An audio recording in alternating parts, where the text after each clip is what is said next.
ಅಥವಾ ಬಹಳ ಉತ್ತೇಜಿತರಾಗಿ ಕೆಲಸ ಮಾಡ್ತಿರೋ ಒಂದು ಗ್ಯಾಂಗ್ ಆಗಿರಬಹುದು, ಅಥವಾ ವಿವಶತೆಯಿಂದ ಕಾರ್ಯಗೈತಿರೋ ಒಂದು ಗುಂಪಾಗಿರಬಹುದು.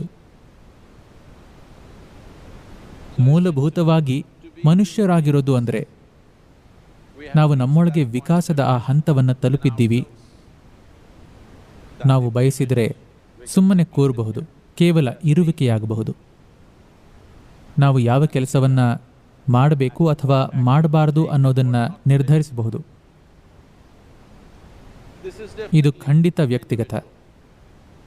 ವ್ಯಕ್ತಿಗಳು ಒಟ್ಟು ಸೇರಿದಾಗ ಬಹುವಚನ ಬಳಸ್ತೀವಿ, ನಾವು ಅಂತೀವಿ.